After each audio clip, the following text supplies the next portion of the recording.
नमस्कार। जय जय राम, जय सिया राम, जय हो बागेश्वर धाम सरकार, जय हो हनुमान जी महाराज। मेरे प्यारे सभी दर्शकों, आज के इस वीडियो में पाकिस्तान की एक सच्ची घटना लेकर के आया हूं जो आपके दिल को झकझोर के रख देगी।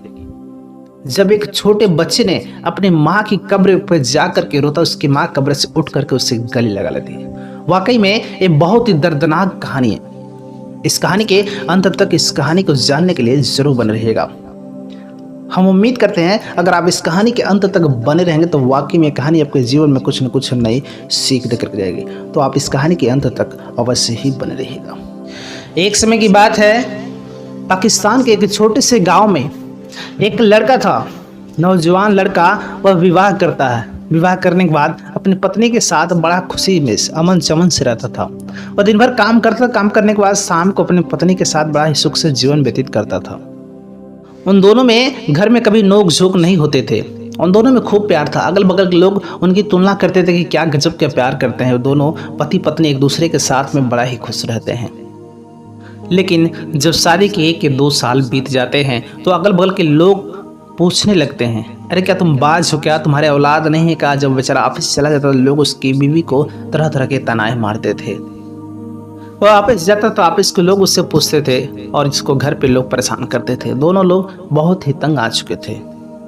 अब ऐसे करते करते धीरे धीरे 5 साल बीत जाते हैं, लेकिन उसके कोई औलाद नहीं होते हैं। अब तो वो ऑफिस का काम छोड़ करके अपनी पत्नी को ले करके जगह जगह हर एक अस्पताल में जहाँ जहाँ लोग बताते वहाँ ले करके इलाज कराने जाया करता था। इलाज के साथ साथ वह मंदिर मस्जिद दरगाह हर जगह भगवान से मन्नतें मानने के लिए वह हर जगह जाया करता था कि मेरी बीवी को एक संतान हो जाए। क्योंकि लोगों के ताने उसकी बीवी को एकदम परेशान करके उसके कानों को एकदम पका दिया था। उसकी बीवी को लोग ऐसे ऐसे ताने मारते तो एकदम तंग आ चुकी थी। अब वो इलाज करा के थक जाता है तो भगवान से ही विनती करता है, भगवान से पूजा पाठ करता है और भगवान से ही मांगता है। उसके कुछ दिन के बाद उसकी पत्नी के भगवान ने सुन ही लिया। एक दिन उसकी पत्नी के पेट में दर्द होता है। उसको अस्पताल लेकर चेकअप कराते डॉक्टरों ने कहा कि आपकी पत्नी पेट से है, आपकी पत्नी माँ बनने वाली है। डॉक्टर कहते हैं कि आपको टेंशन लेने की कोई आवश्यकता नहीं, आपकी पत्नी बिल्कुल ठीक है, उन्हें किसी प्रकार का दिक्कत नहीं है। जैसे ये बात सुनता है वो खुशी के मारे पागल हो जाता है। अपनी पत्नी को घर पे लेकर आता है। तुरंत रास्ते में ही मिठाई लेकर कहता है अपने अगल बगल के लोगों को मिठाइयाँ बांटना शुरू कर देता है। कह रहे मेरी पत्नी माँ बन गई, मेरी पत्नी के बच्चे होंगे। ये खुशी में के मारे वो मिठाइयाँ बांटता है। अगल बगल के सभी लोगों को खूब मिठाइयाँ बांटता है, खूब खुशियाँ मनाता है। और ठीक 9 महीने बाद उसने खूब प्यारा सा एक बच्चे को जन्म दिया। लेकिन भगवान को उसकी खुशी देखी नहीं गई। जन्म होने के तुरंत बाद उस बच्चे की माँ की मौत हो गई। वो अपने बच्चे का चेहरा तक नहीं देखी, उससे पहले उसकी मौत हो गई। लेकिन इस बात का पता जब उसके पति को चलता है कि मेरी पत्नी मर गई, उसे बड़ा ही दुख होता है, बहुत ही कष्ट होता है। उसको ऐसा लगा कि हमारी दुनिया उजड़ गई। बेचारी मेरी पत्नी अपने बच्चे का चेहरा तक नहीं देख पाई और भगवान ने उसे उठा लिया। ऐसा लगा उसके ऊपर दुखों का पहाड़ टूट गया। अब वो चिल्ला चिल्ला करके रोने लगा कि तुम मुझे और अपने बच्चे को छोड़ करके क्यों चली गई। यह कह के वो बहुत चिल्ला चिल्ला करके रो रहा था क्योंकि उसके ऊपर दुखों का पहाड़ टूट गया। अब उस बच्चे का माँ और बाप उसका बाप ही था। उसका माँ का भी प्यार अब उसी को देना था। अब उसकी माँ को ले जाकर के उसके बाप ने दफना दिया। अब उस बच्चे का देख रेख पालन पोषण सारी जिम्मेदारी अब इसके बाप के ऊपर हो गया। अब इस छोटे से बच्चे की परवरिश के लिए अब वो कहीं कामकाज भी करने नहीं जाता। छोटा सा बच्चा था, इसका देख रेख करने के लिए अब यह घर पे ही रहता था, इस बच्चे का देख रेख करता था, कहीं कामकाज करने नहीं जाता था। अब इसको माँ और बाप दोनों का प्यार यही देता था। और बच्चे की परवरिश में किसी प्रकार की कमी नहीं करता है, उससे कभी माँ का एहसास नहीं होने दिया।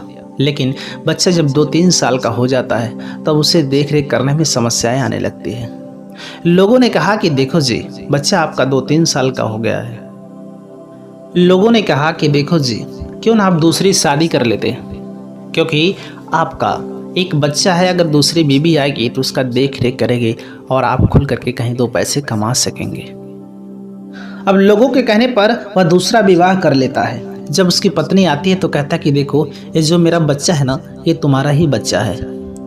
यह मेरा बच्चा पैदा होते ही अपनी माँ का मुख तक नहीं देख पाई, इसकी माँ इसका चेहरा तक नहीं देख पाई और इसकी माँ मर गई।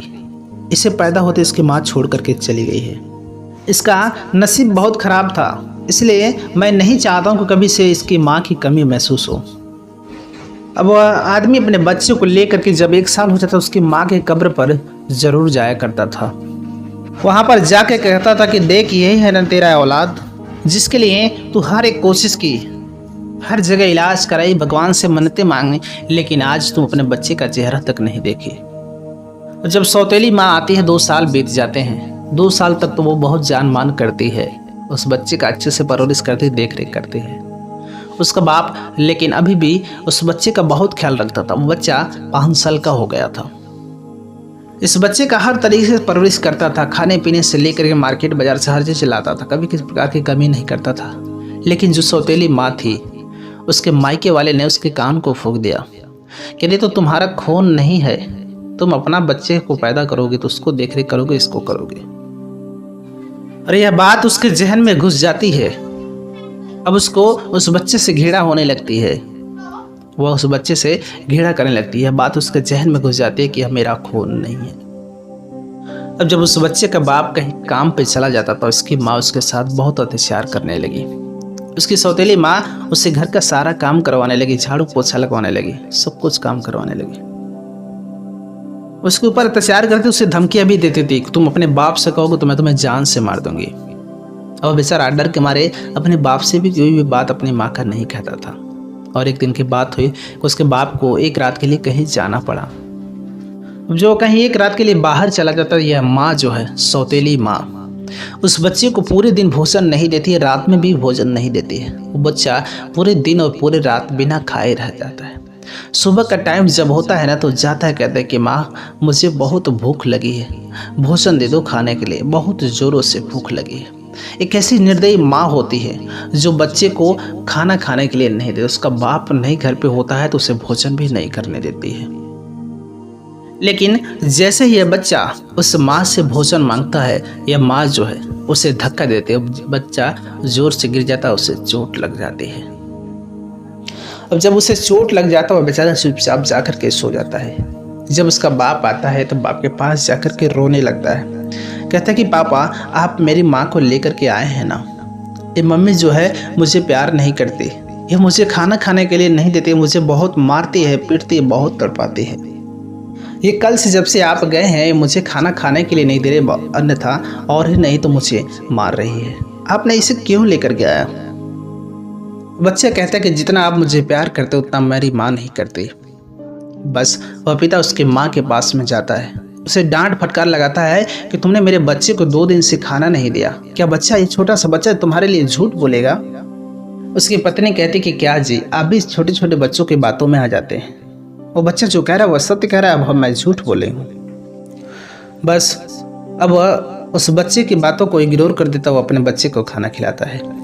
बस अगले दिन जब उसे फिर से एक बार मौका मिलता है, उसका बाप काम पे कहीं चला जाता है, उसकी माँ जो है उसे लगती है मारने और पीटने, कहती तुम मेरी चुगलीखोरी करेगा, मेरी शिकायत तो अपने बाप से करता है, मैं तुम्हें मार डालूंगी। तरह तरह के उसे लगती है प्रताड़ना करने, और इतना कुछ करने के बाद उसे खूब डंडों से मारने लगती, पीटने लगती है।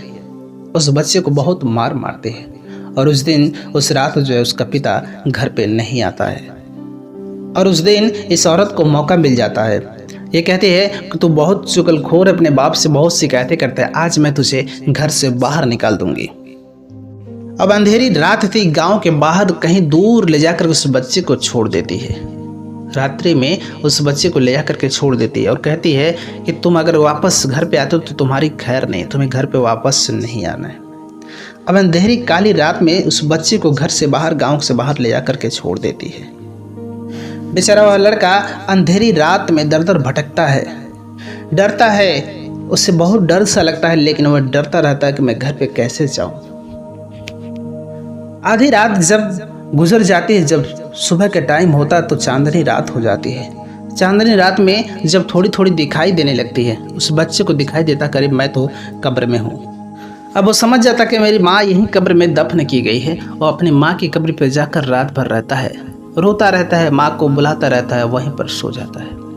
अब सुबह हो जाती है कि गांव में जाता है फटेहाल स्थिति में, कपड़े फटे थे, उसके बुरे हाल हो चुके थे, इतनी माँ ने उसके मार दी थी उसे। अब उसे बहुत जोरों से भूख लगी थी, लोगों से वह खाना मांगने लगा। कोई किसी ने बिस्किट दिया, कोई कुछ दिया, उसी को खाकर पानी पी करके रह गया। लेकिन उस दिन भी फिर से रात होने लगती है। अब उस बेचारे को समझ में नहीं आता है कि आखिर मैं जाऊं तो कहाँ पे जाऊं।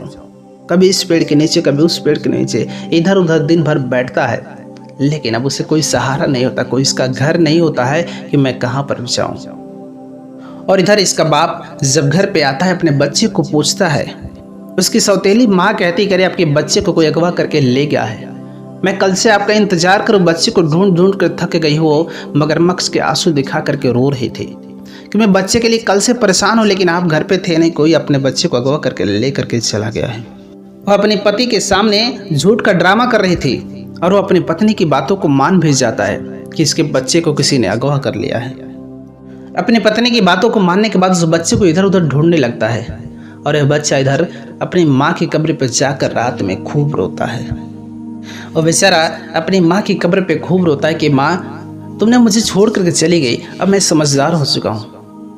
पापा ने जो माँ लाए वो माँ मुझे प्यार दुलार नहीं करती, पापा भी मुझे नहीं खोजते हैं। देखो 2 दिन हो गया मैं बाहर भटक रहा हूँ, इधर उधर दर दर की ठोकरें खा रहा हूँ, लेकिन पापा मुझे खोजने नहीं आते हैं। तो माँ मुझे छोड़ करके क्यों चली गई।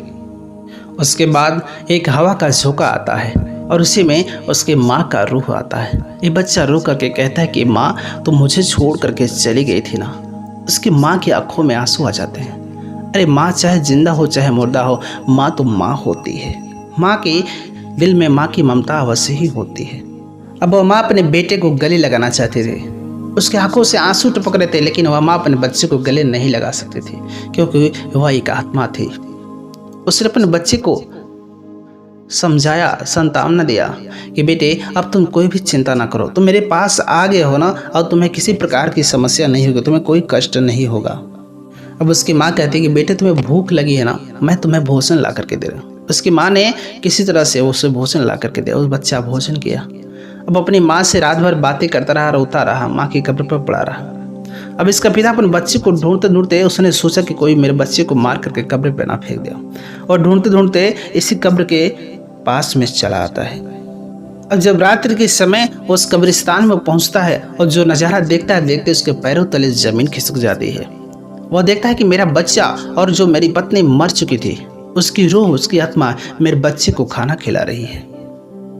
जब वो अपनी पत्नी के कब्र पे जाता है तो वो बच्चा कहता है कि देखो माँ, पापा आ गए और यह मुझे कोई भी प्यार दुलार देख रेख नहीं करते। उसका पिता कहता है कि देखो जी, अपनी पत्नी से कहता है कि मुझे तो कुछ भी नहीं पता है, तुम्हारे जाने के बाद मैंने इसके परवरिश में किसी प्रकार की कमी नहीं की, मैंने इसका प्यार दुलार बहुत अच्छे से किया। मैंने दूसरी शादी की और मेरी पत्नी अब इसके साथ क्या कि उसके बारे में मुझे कुछ नहीं पता। अब उसने कहा कि मेरे बच्चे को छोड़ दो, मैं अपने बच्चे को लेकर के घर पे जाऊंगा। उसकी माँ ने कहा कि देखो बेटे, पिताजी के साथ में जाओ और तुम्हें किसी प्रकार की समस्या नहीं होगी, अगर होगी तो तुम मेरे पास फिर चल के चले आना। और इस तरीके से वह बाप अपने बेटे को लेकर के जब घर पे आता, सौतेली माँ उस बच्चे को देखते न देखते उसका खून खौल जाता है।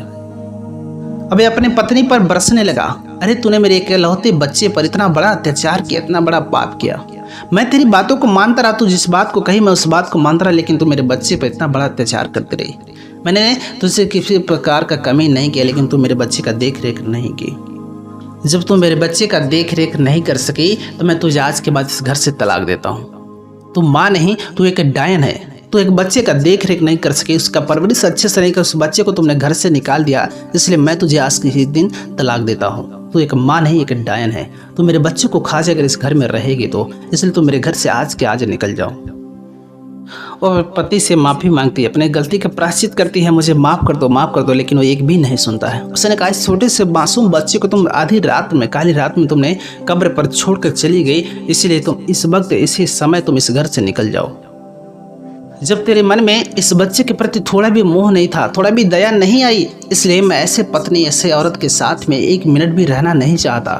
अरे तेरे को तो मैं रात्रि में नहीं, दिन में ही घर से निकाल रहा हूँ। तूने तो बच्चे को आधी रात्रि, काली रात्रि में लिया कब्रिस्तान में छोड़कर, थोड़ा भी मोह नहीं हुआ, थोड़ा भी तुम्हें दर्द नहीं हुआ, तुम इस बच्चे को छोड़ करके चलिए। इसलिए मैं तुम्हें अभी इस घर से दखल करता हूँ, तुम इस घर से चली जाओ, तुम इसमें घर में रहने का कोई हक नहीं है। इस तरीके से उस अपनी पत्नी को घर से निकाल दे, उसकी पत्नी अपने मायके अपने माँ बाप के साथ में जाकर के रहने लगती है और ये अपने बेटे के साथ पहले जैसा अमन चमन जीवन व्यतीत करने लगता है और यह अपने बेटे का अच्छे से देख रेख और परवरिश करने लगता है।